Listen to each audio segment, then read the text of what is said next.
My name is Emily Carter.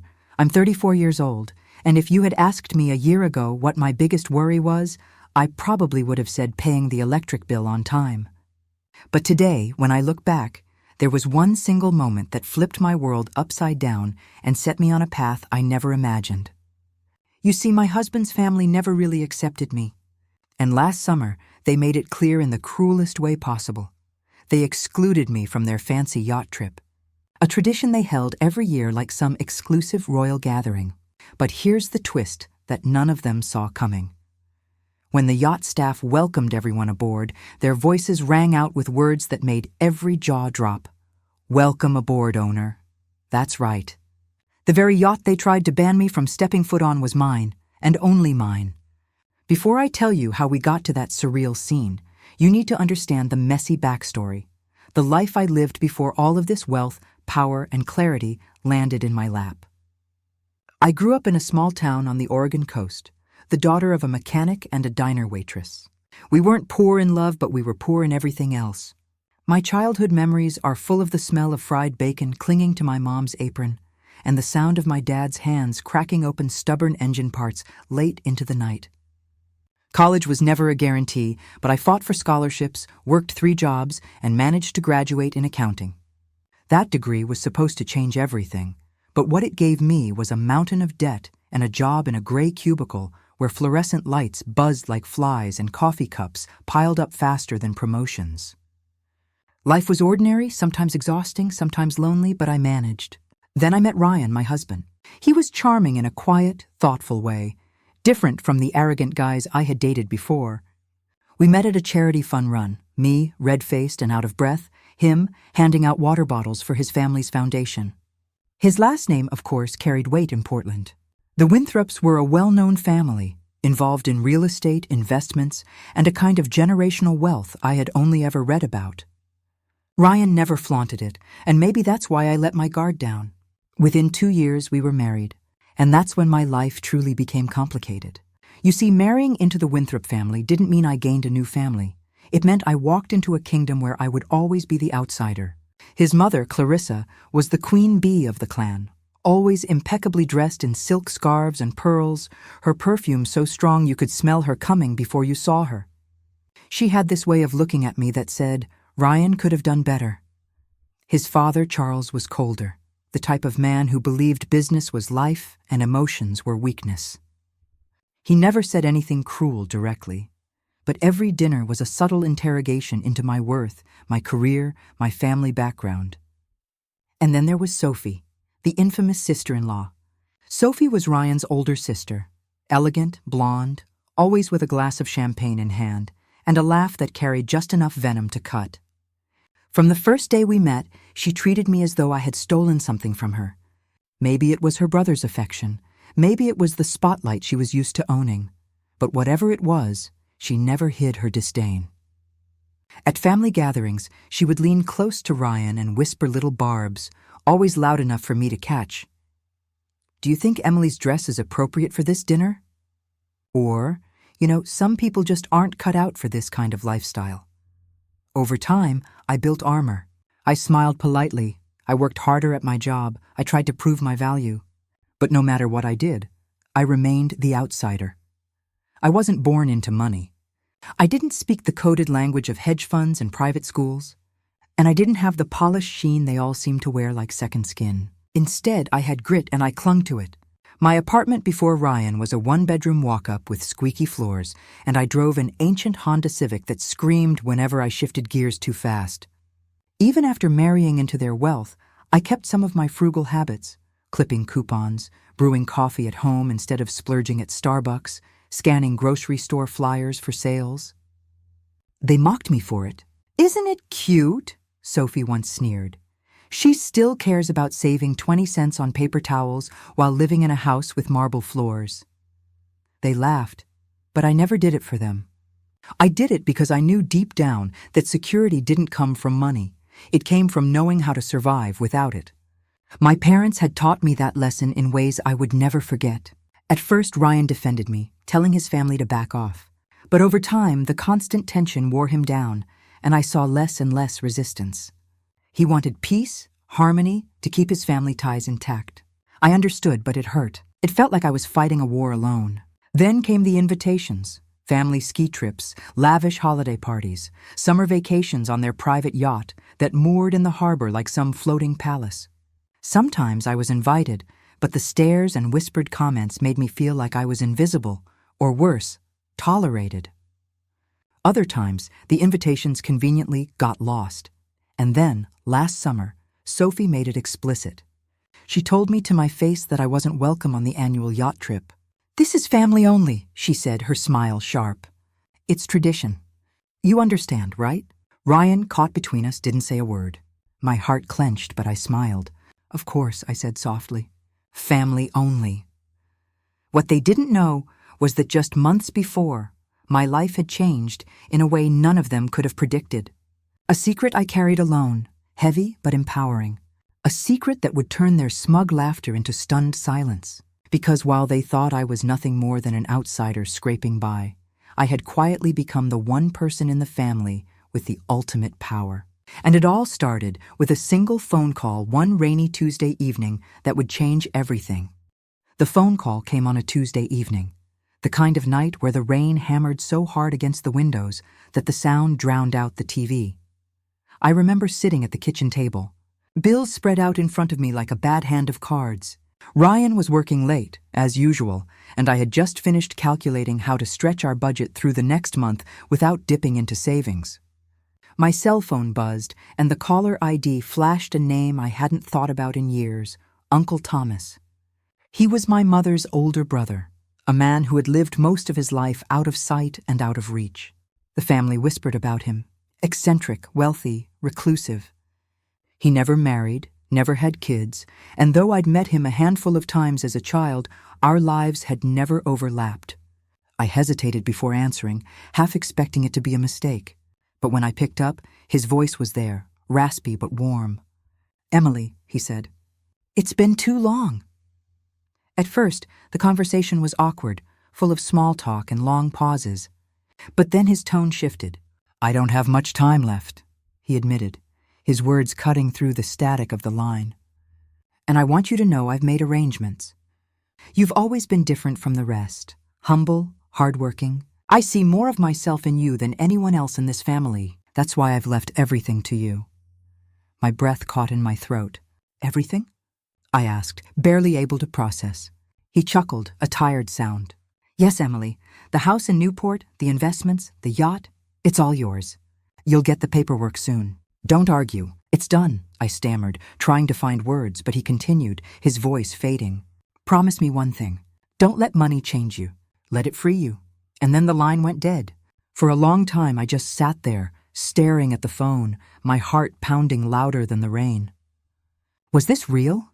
I wanted to laugh at the absurdity. A yacht? Investments? Me? The girl who counted coupons and drove a Civic with duct tape holding the side mirror? But within days, thick envelopes arrived from a law firm downtown. Official documents, bank statements, property deeds. My uncle hadn't been exaggerating. He'd left me a portfolio worth tens of millions. Assets I couldn't even wrap my head around. And yes, moored in the Newport harbor was a gleaming white yacht stretching over 100 feet long, a vessel that looked like something ripped out of a glossy magazine spread. I visited it for the first time on a gray Saturday morning.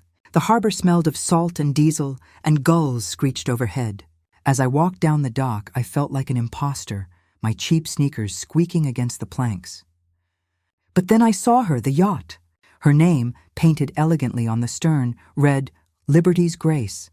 The staff, in crisp uniforms, greeted me with polite nods. "Welcome aboard, ma'am," the captain said, extending his hand to help me step on deck. My legs wobbled as I set foot on the polished teak. Everything gleamed, the chrome railings, the spotless white cushions, the mahogany trim inside the cabin. It was like stepping into another world, one I never thought I'd belong to. The captain gave me a tour, pointing out the staterooms, the sun deck. The galley stocked better than most apartments I'd lived in. My fingers traced the smooth surface of the dining table, and I imagined what it would feel like to host a dinner here, not as a guest, but as the owner. That word echoed in my head, over and over, owner. It felt surreal, intoxicating, and terrifying all at once. For days, I kept the secret locked inside me like a forbidden treasure. Ryan didn't even know the full extent. I told him my uncle had left me something, but I downplayed it, afraid of what his family might do if the truth leaked. Because I knew them. I knew the Winthrops. To them, money wasn't just money. It was power, leverage, a reason to control and manipulate. If they found out I now had more financial independence than any of them could claim, they would descend like vultures, circling until there was nothing left but bones. So I kept quiet. I smiled at their dinners, endured Sophie's comments, nodded politely at Clarissa's questions about my career, all while knowing I had a yacht in my name, millions in investments, and a chance to rewrite my life completely. But secrecy is heavy. It presses down, especially when surrounded by people who see you as less than. One night, after another uncomfortable dinner where Sophie had gone out of her way to humiliate me over the wine choice I had brought, I sat awake in bed, staring at the ceiling. I thought about Uncle Thomas's words. Don't let money change you. Let it free you. Free me from what? From their judgment? From the chains of constantly trying to prove I belonged? A dangerous idea began to take root. What if I used this secret to see them clearly? What if I could test them the way life had tested me 1,000 times? Not with wealth, but with need. Because here's the truth. I had helped Ryan's family many times, though they would never admit it. Quietly covering a bill when his father's business deal went south. Lending Sophie money when her designer boutique ran into trouble. Even paying off part of the mortgage on Ryan's cousin's condo when he begged for help. I never advertised it, never asked for repayment, because I thought that's what family did. But family had never treated me the same in return. Now I had the perfect opportunity to find out. So I began crafting a story. I would tell them I had lost my job. I would say Ryan's salary alone wasn't enough, that medical bills had piled up, and that I needed help to get through a rough patch. I would make the request specific, $5,000, not an outrageous sum for a family like theirs, but significant enough to measure their willingness. Each person would hear the same plea, and I would record their responses, not with a camera, but in a journal. Who would step up? Who would turn away? Who would laugh behind my back? The plan felt both thrilling and cruel. I knew it was manipulative, but after years of being treated like an outsider, I craved the truth more than their approval. And deep down, I knew the truth would sting. As I closed my journal that night, the rain tapping against the window like it had on that first phone call, I whispered a promise to myself. I would no longer beg for acceptance. I would let their actions show me who they truly were. And when the day came that they stood on the deck of my yacht, clueless about who really owned it, their faces would tell the rest of the story. The first test began with Clarissa, my mother-in-law, because she had always been the one to set the tone for the entire family. If Clarissa disapproved of something, everyone else fell in line, and if she dismissed me, the others followed her lead like obedient soldiers. I called her one Thursday afternoon, my voice trembling just enough to sound believably distressed. "Clarissa," I said, "I don't want to burden you, but Ryan and I are going through a rough time. My company let a lot of people go, and I was one of them. The severance isn't much, and I have some medical bills from a recent checkup that came back with some concerns. We're short, and I need about $5,000 to cover rent and utilities until I can find something new." On the other end of the line, silence stretched. Finally, Clarissa sighed. "Emily, dear, that's unfortunate. But Ryan is still employed, isn't he? I'm sure between his salary and your careful budgeting, you'll find a way.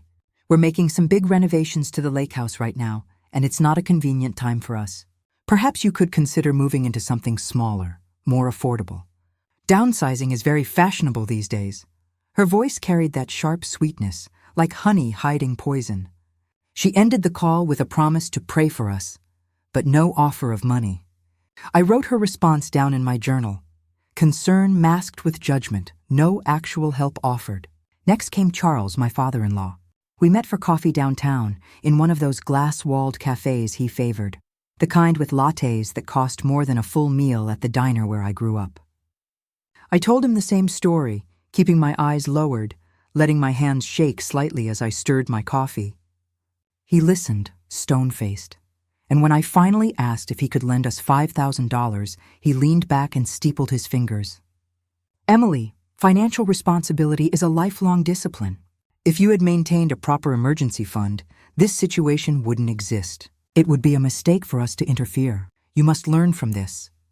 Then he added, almost as an afterthought, "Besides, Clarissa and I are focused on our retirement accounts. We can't afford to divert resources. I'm sure you'll figure it out." I thanked him, my throat tight, and left with the bitter taste of burnt coffee and rejection in my mouth. Entry in my journal: lecture, no help, moral superiority intact. Sophie, however, was the one I truly expected to twist the knife. I drove to her house in the suburbs, where her driveway gleamed with a new luxury SUV, and her porch was decorated with seasonal wreaths that looked straight out of a magazine. She greeted me with that trademark smile that never reached her eyes, ushered me inside to her immaculate kitchen, and poured us both glasses of sparkling water in crystal glasses. I told her my story, letting my voice crack just slightly. "Oh, Emily, that's just terrible," she said, pressing her hand to her chest. "I can't imagine how stressful this must be for you." For a fleeting moment, I almost believed she might surprise me. But then she continued, "The thing is, Paul and I just invested in a new vacation property in Maui, and we're also renovating the pool area, so our funds are really tied up right now. Maybe you could sell some of your jewelry or, well, I suppose Ryan could pick up extra work. He has that degree, doesn't he? There's always something available for people willing to put in the effort." Her words dripped with condescension. Then she offered a solution that stung even worse. "If it really gets bad, I suppose you could stay in our guest room for a while. Though it's currently being used for storage. Still, better than nothing, right?" I forced a smile and thanked her, knowing full well she'd never clear out that guest room for me. Journal entry: sympathy laced with cruelty, no money offered, token gesture to protect her image. Ryan's cousin Daniel was next. He had once begged us for money to cover his condo mortgage, and I had quietly written a check to keep him afloat. Now, when I called and explained my fabricated crisis, he immediately jumped in. "Oh wow, that's rough, Em. I totally get it. Things are tight for me too, though. I'm working on a new business venture, putting everything I have into it. But hey, I'll keep you in my prayers. Maybe I can help when things settle." Of course, the help never came. Another journal entry: empty promises, avoidance, no follow-through. I felt a heaviness growing in my chest with each failed test, but I pressed on. I reached out to Ryan's Aunt Margaret, the one who always bragged about her European vacations and designer handbags. She didn't even let me finish my story before cutting me off. "Emily, I'm sorry, but we've already contributed to the family fund for the yacht maintenance this year, and that was a considerable expense. I simply can't justify handing out money for personal issues. You should learn to budget better."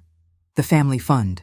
For the yacht, they could pour tens of thousands into maintaining their floating palace, but couldn't spare $5,000 to help their son and daughter-in-law keep a roof over their heads. I scribbled furiously in my journal that night. Yacht fund prioritized over family, no empathy. It wasn't until I spoke with Ryan's great-aunt Lydia that I felt a crack of light in the suffocating darkness. Lydia was nearly 80, living alone in a modest condo, surviving on her pension. When I called her, voice shaking, she listened quietly. "Oh, Emily," she said softly when I finished. "I don't have much, but I can send you a check for $1,000. It's all I can manage right now, but maybe it will help a little." My throat tightened with genuine emotion. "Aunt Lydia, I can't ask you to do that. You need it more than I do." "Nonsense," she said firmly. "Family helps family. You've always been kind to me. Let me do this." Her generosity, coming from someone who had the least to give, broke me. I thanked her again and again, tears slipping down my cheeks after we hung up. In my journal I wrote, "Genuine concern, true sacrifice, the only one who offered real help." As the week went on and the experiment unfolded, the truth became painfully clear. The Winthrops, with all their wealth, status, and smug superiority, offered nothing but excuses, judgment, and hollow words. The only person who reached out with real compassion was the one who had the least. And that truth burned.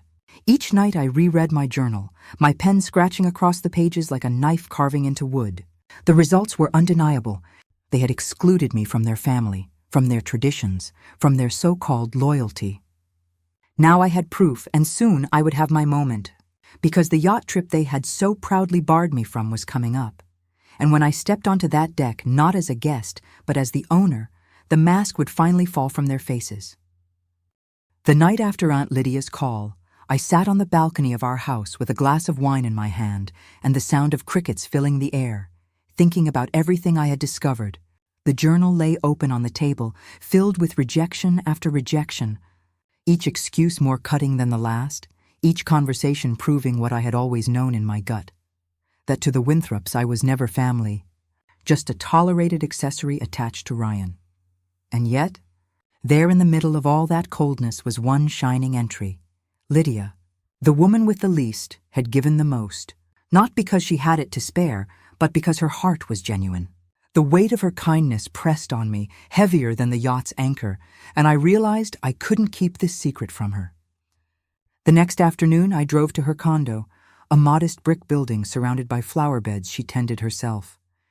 She welcomed me in with a hug that smelled faintly of lavender, and we sat in her tiny living room with faded curtains and mismatched furniture.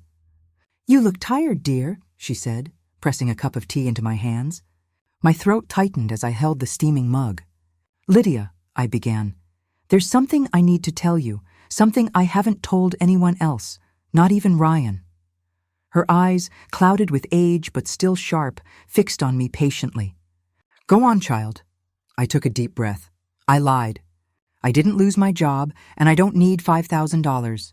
I made up that story to see who in the family would actually help me if I was in trouble. And you were the only one who offered. Lydia didn't flinch.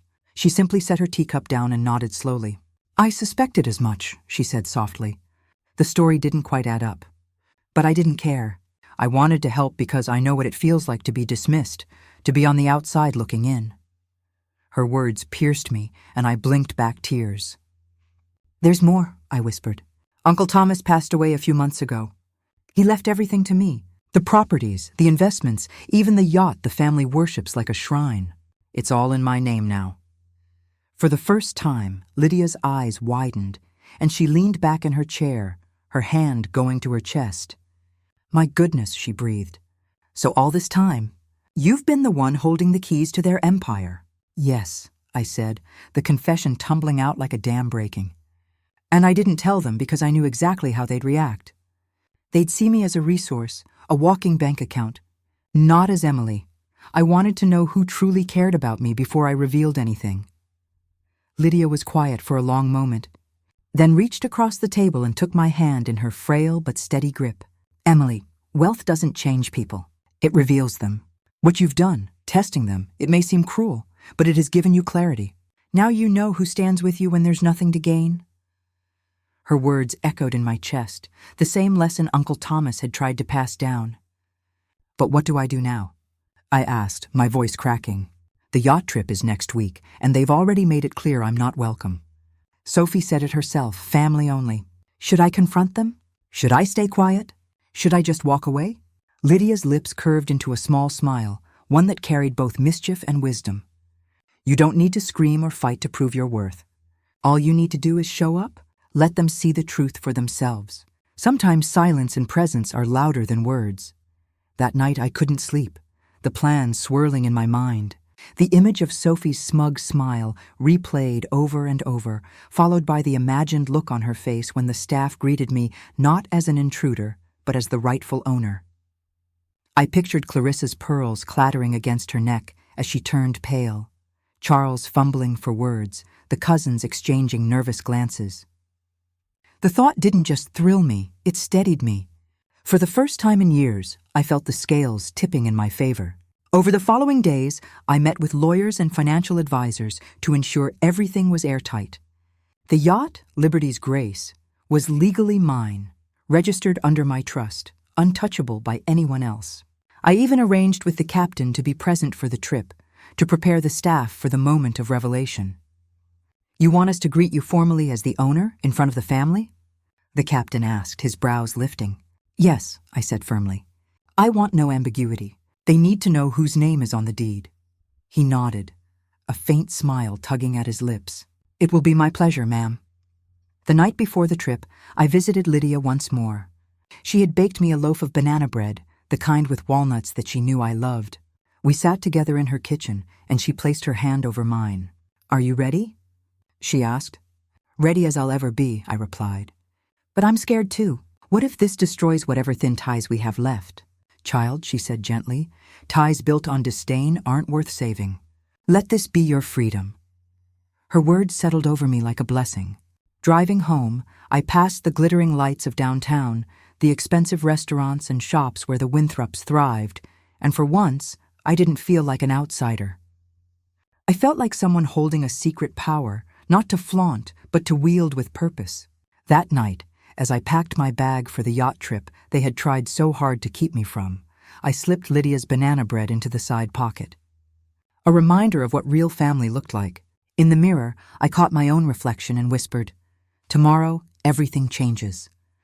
The morning of the yacht trip dawned clear and bright, the kind of summer day when the sun bounces off the water like shards of glass, and every breath carries the sharp tang of salt.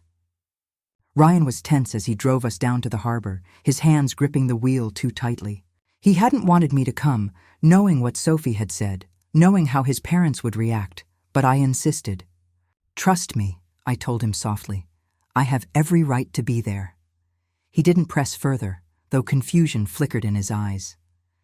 When we arrived, the Winthrops were already gathered at the dock, dressed in their casual yacht whites, laughter floating over the water like the clinking of ice in their glasses. Sophie spotted me first, her smile freezing into a thin line. "Emily," she said, her voice syrupy but laced with steel. "What a surprise! I thought we agreed this was family only." Clarissa's eyebrows arched, Charles's lips tightened, and Ryan shifted uncomfortably beside me. I opened my mouth, but before I could respond, the captain appeared at the gangplank, his crisp uniform gleaming in the sun. He gave a sharp salute, then his voice rang out, loud enough for everyone to hear. "Welcome aboard. Mrs. Carter, it's an honor to have the owner of Liberty's Grace with us today." The dock fell into stunned silence. Sophie's jaw actually dropped, Clarissa's pearls seemed to choke her mid-breath, and Charles's eyes widened as though he'd seen a ghost. For a moment no one moved. Then Sophie laughed nervously, high-pitched and brittle. "Owner, that's surely some mistake." But the captain only smiled politely and gestured toward the gleaming vessel behind him. "No mistake, ma'am. The yacht belongs to Mrs. Carter. All documents are in her name." The words rippled through the family like a stone thrown into still water, breaking their perfect composure. Ryan turned to me, his face pale, searching mine for answers. I met his gaze calmly. "It's true," I said, my voice steady. "Uncle Thomas left me everything. The yacht, the investments, the properties. I chose not to tell anyone because I needed to know who saw me as family and who saw me as disposable." My eyes locked on Sophie, who flushed crimson, then on Clarissa, whose lips trembled as though forming words she couldn't quite utter. Charles cleared his throat, struggling for dignity. "Emily," he said, "if this is true, then perhaps we should have a discussion in private about how best to integrate these assets into the family trust." I cut him off, my tone sharp. "No, this isn't about integration or control. This is about truth. I asked each of you for help, just $5,000 to cover bills. Do you know how many of you offered? None, except Aunt Lydia, who gave what little she had without hesitation. The rest of you gave excuses, lectures, or outright dismissal. And yet here you stand, shocked that the person you rejected holds the very thing you covet most." Lydia, who had been helped aboard earlier, stepped forward then, her small figure steady as she placed her hand on mine. "I knew she was worth more than you all ever gave her credit for," she said, her voice clear. The silence that followed was suffocating, broken only by the sound of waves lapping against the dock. Finally, Sophie's mask cracked, her voice trembling. "Emily, I didn't know. I was cruel.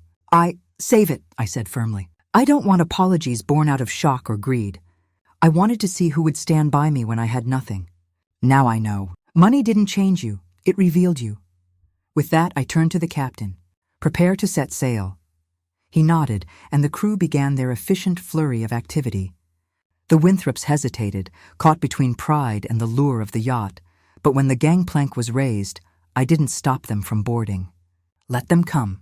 Let them feel the weight of being guests, not rulers, on something they had once claimed as their own.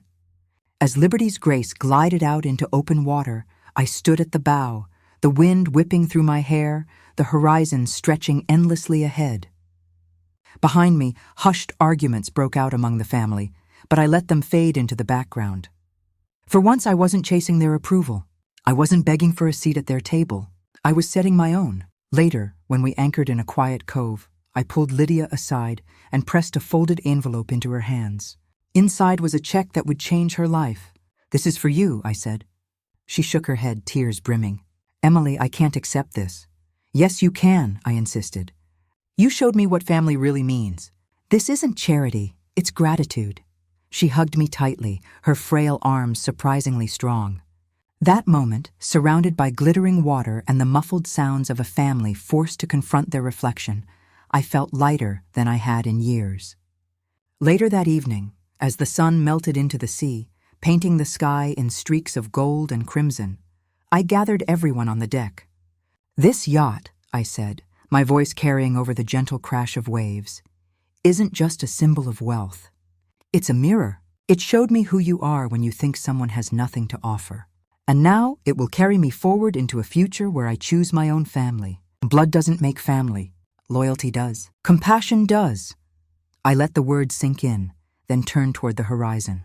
The ocean stretched endlessly ahead, and for the first time, I felt truly free. And now I'll leave you with this. Have you ever tested the people around you just to see who they really are? Would you dare to? Trust me, you might not like the answers, but you'll never regret knowing the truth.